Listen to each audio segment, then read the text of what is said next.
మంచిర్యాల జిల్లా కేంద్రంలోని జిల్లా ప్రెస్ క్లబ్లో మాదిగ హక్కుల దండోరా ఆధ్వర్యంలో ప్రెస్ మీట్ నిర్వహించారు.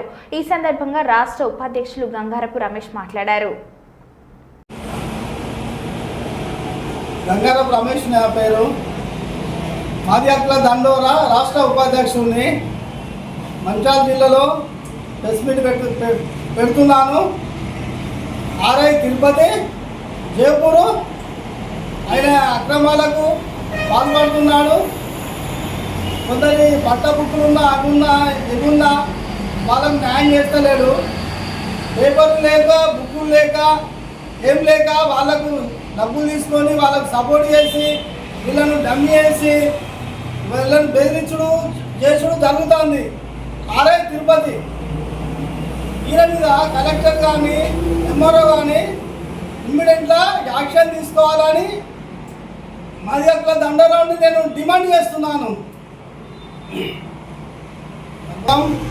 ఆర్ఐ తిరుపతి చదువుకునే పిల్లల విషయంలో సర్టిఫికేట్లు చేస్తలేడు, సతాస్తాడు, తింపుకుంటాడు, బాధ పెడుతుండు.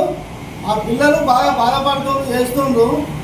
ఈ ఆర్ఐ తిరుపతి విషయంలో ల్యాండ్ విషయంలో ఈ ఆర్ఐ తిరుపతి పట్ట భూములు ఉన్నా పట్ట ఉన్నా వాళ్ళను డమ్మి చేసి పడేస్తాడు. పేపర్ లేని వాళ్ళకు భూమి లేని వాళ్ళకు వీళ్ళకి భూమి ఉన్నది సర్వే నెంబర్ ఉన్నా కానీ వాళ్ళ దగ్గర డబ్బులు తీసుకొని వాళ్ళకు సపోర్ట్ చేసి వాళ్ళకు తోడుగా ఉండి పట్ట ఉన్న వాళ్ళకు అన్యాయం చేస్తాడు. అయిన పైన ఇమ్మీడియట్గా కలెక్టర్ కానీ ఎంఆర్ఓ కానీ ఆర్టీఓ గారు కానీ ఇమ్మీడియట్గా ఎంక్వైరీ చేసి ఆయన మీద యాక్షన్ చేసుకొని ఆయన సస్పెండ్ చేయాలని మాదిగ హక్కుల దండోరా నుండి నేను డిమాండ్ చేస్తున్నాను.